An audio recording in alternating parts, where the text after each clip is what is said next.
Assalamualaikum warahmatullahi wabarakatuh, teman-teman semua, khususnya para bobotoh Persib ya. Ya kan nama channelnya juga Bobotoh ID. Jadi kebanyakan yang nonton mungkin Bobotoh Persib ya. Kali ini tapi saya tidak akan membahas tentang Persib ya. Saya juga akan membahas banyak hal sebetulnya. Bukan hanya tentang satu klub, tapi hal-hal yang memiliki dampak untuk sepak bola Indonesia keseluruhan. Saya ingin membahas ini nih, kata Jong Galon, membahas tentang berita ya. Berita kemarin kan ada kabar katanya PSPS Pekanbaru ya. PSPS Pekanbaru itu sekarang dimiliki oleh pengusaha asal Malaysia. Nah, jadi perspektifnya beda-beda nih, lain-lain ya. Ada yang senang, menyambut dengan baik karena katanya sepak bola Indonesia berarti dianggap punya oleh warga negara asing gitu ya. Nah, tapi kalau saya agak berbeda nih. Saya agak berbeda ya. Jadi yang namanya sepak bola ya, teman-teman, yang namanya sepak bola itu secara nggak langsung harus kita akui sepak bola ini sebetulnya berkaitan dengan kepentingan umum, hajat hidup orang banyak ya. Di sana itu kan ada penjualan tiket yang yang kadang-kadang kalau misalkan kita nggak rapih ngantrinya ya, itu bisa bikin ricuh ya. Ada hak penonton, lalu juga bisa sampai desek-desekan segala macem. Kalau desek-desekan sampai ricuh itu nanti terganggu kepentingan umum ya. Tuh misalkan satu diantaranya. Lalu juga tentang hak siar ya, hak siar dan lain sebagainya. Juga tentang tim nasional ya, tentang tim nasional itu juga kepentingan bangsa ini gitu. Jadi memang betul sepak bola itu bukan milik rakyat Indonesia ya. Sepak bola bukan milik rakyat Indonesia. Jadi sepak bola ini secara hukum, secara de jure itu adalah milik FIFA ya, milik FIFA sebagai suatu entitas privat yang terdaftar di Swiss ya. Jadi FIFA itu terdaftar di Swiss sebagai suatu badan hukum dan dialah yang mengorganisir sepak bola. Sepak bola di dunia diorganisir lalu juga terintegrasi seluruhnya itu ke FIFA. Nah, jadi pemilik sepak bola adalah FIFA, bukan rakyat Indonesia. Tapi kalau pemilik klub sepak bolanya siapa? Ya harus kita-kita gitu ya. Kalau dulu kan jelas waktu zaman APBD itu milik Pemda kebanyakan klub ya.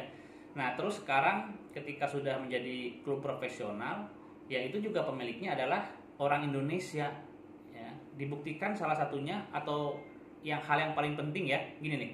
Klub sepak bola itu kan berbadan hukum PT Perseroan Terbatas ya. Itu mengacu kepada Undang-Undang Nomor 40 Tahun 2007 tentang PT.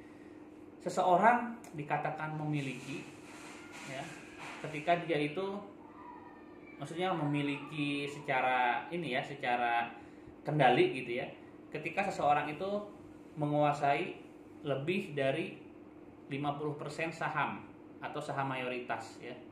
Jadi kalau Anda menguasai 51% saja, nah itu udah saham mayoritas gitu loh. Nah, apa yang terjadi sekarang adalah klub PSPS Pekanbaru berarti kan lebih dari 50%-nya dikuasai oleh warga negara asing. Itu artinya apa? Itu artinya PSPS milik warga negara asing ya, warga negara Malaysia.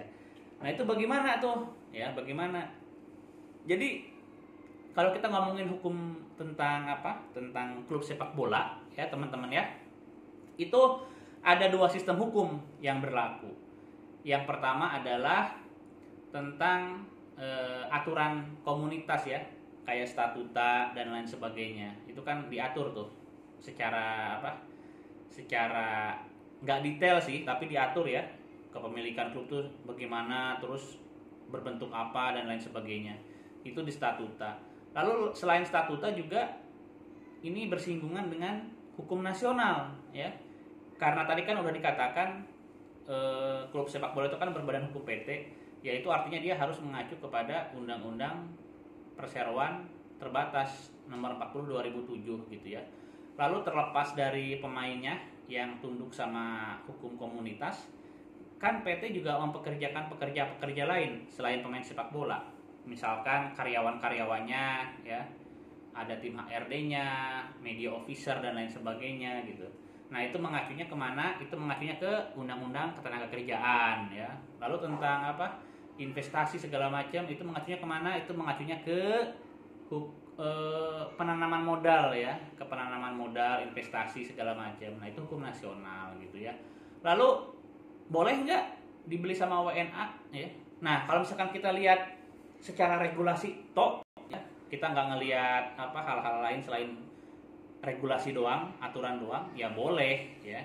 Kan di kita tuh ada peraturan yang menyebutkan bahwa ada PT-PT atau ada perusahaan-perusahaan ya yang bergerak di jenis usaha yang nggak boleh dikuasai oleh asing. Dan klub sepak bola memang bukan salah satunya ya. Klub sepak bola itu memang tidak diatur untuk diprotek. Klub sepak bola itu bebas dimiliki oleh siapa saja gitu, termasuk warga negara asing, investornya segala macam ya. Nah, tapi kan tadi saya sudah bilang bahwa ada kepentingan nasional, ada kepentingan umum, ada kepentingan negara, kepentingan bangsa gitu. Jadi kan kita boleh was-was dong, boleh khawatir gitu ya. Saya kemarin bincang-bincang sama salah seorang pengamat sepak bola senior ya. Beliau itu memberi contoh tentang AC Milan misalkan ya, AC Milan. Nah, saya lihat dulu kondisinya di luar negeri ya. Di luar negeri juga bebas. Bahkan luar negeri itu kan lebih liberal, lebih kapitalis ya. Mereka itu jual beli klub juga bisa lintas negara, lintas benua ya. Lihat aja pemilik klub di Inggris ada Sheikh gitu ya. Lalu Chelsea aja dimiliki oleh siapa? Abramovich gitu. Jadi bebas di luar negeri, lebih edan, lebih bebas. Tapi mereka itu memiliki apa ya? Kejelian. Jadi sistem hukumnya itu memprotek dengan baik gitu ya. Misalkan ada pembeli atau investor dari luar nih, luar negaranya. Itu ada track record, ada semacam verifikasi ya yang cukup detail sehingga kepentingan nasional mereka bisa terlindungi. Nah, tadi saya udah bilang kan kasus AC Milan ya. Ini dari salah seorang wartawan senior memberikan contoh itu. AC Milan itu sekarang kan keuangannya katanya morat-marit ya. Ada masalah keuangan. Ya salah satunya karena ada verifikasi yang kurang ketat gitu ya. Jadi ternyata si investornya ini broker, nah akhirnya berdampak sama keuangan AC Milan. Nanti secara nggak langsung juga itu berimbas sama apa kepentingan nasional. Misalkan supporternya jadi rese, bikin keributan, kericuhan. Nah, nanti juga bisa ada apa? Kalau misalkan dari WNA ya nggak diverifikasi apa, kita nggak tahu kan bisnis-bisnis sampingannya dan lain-lain. Nanti bisa ada pencucian uang, ada juga apa hal-hal yang di kita mungkin apa di luar mungkin legal ya, boleh ya, kayak perjudian, prostitusi ya, tapi nanti berkaitan dengan klub sepak bola bisa jadi kita nggak tahu nih ya. Ini nggak ngomongin yang PSPS ya, kita antisipasi gitu ya, siapa tahu nanti kedepannya ada hal seperti ini. Nah, nanti ada hal-hal yang ilegal di luar negeri ya, ada hal-hal yang legal yang boleh di luar negeri usahanya, tapi ternyata di negara kita ini tidak boleh, kayak pelacuran, perjudian dan lain sebagainya. Nah, ini harus diverifikasi dengan baik ya, jangan asal datang beli oke gitu, nggak bisa kayak begitu kalau klub sepak bola gitu. Jadi harapannya apa? Harapannya saya berharap nanti masalah kepemilikan klub di Indonesia itu lebih ketat ya, jauh lebih ketat. Jadi jangan jangan asal-asalan, jangan terlalu longgar gitu ya. Kalau misalkan hukum nasional kita tidak mengatur, tidak membatasi dengan baik, ya bisa tuh di statuta ya, statuta PSSI misalkan seorang investor warga negara asing yang ingin memiliki klub Indonesia, dia tetap harus menggandeng mitranya itu WNI gitu ya. Misalkan nih ada orang kaya, kan gini ya, ini kan sepak bola tuh modern, profesional ya, global. Jadi memang nggak boleh disekat-sekat, primordial, terus orang lain nggak boleh terlibat dan lain sebagainya, itu nggak boleh, memang nggak boleh karena bisa menghambat iklim, bisa menghambat industri ya, bisa menghambat industrinya. Tapi bisa kita atur gitu ya. Jadi ada yang namanya operator, ada yang namanya regulator. Nah, sebagai regulator PSSI harusnya bisa mengatur gitu. Jadi investor asing, warga negara asing yang mau bermain di kepemilikan klub itu tetap harus menggandeng mitranya itu WNI atau perusahaan lokal ya, perusahaan Indonesia gitu. Jadi uangnya nggak ujuk-ujuk beli saham mayoritas enggak, tapi dia punya mitra orang Indonesia juga. Begitu teman-teman ya. Jadi jujur saja ini mungkin hal yang kurang menarik, kurang seksi ya dibandingkan pemain baru, pelatih baru, pertandingan-pertandingan gitu. Tapi percaya sama saya, hal ini nggak sembarangan ya. Hal ini bisa menjadi rumit dan bisa menjadi bom waktu kalau tidak kita atur, tidak kita perhatikan sejak awal gitu loh. Oke teman-teman, ini saya lagi ada di rumah. Ini salah satu pojok yang paling jarang saya kunjungi loh ini ya. Karena saya itu orangnya nggak pernah nonton TV. Jadi ini TV ini mati terus nih. Jarang banget. Kalau misalkan nyala juga bukan saluran TV yang saya setel, tapi mungkin YouTube, musik dan lain sebagainya. Oke, assalamualaikum warahmatullahi wabarakatuh.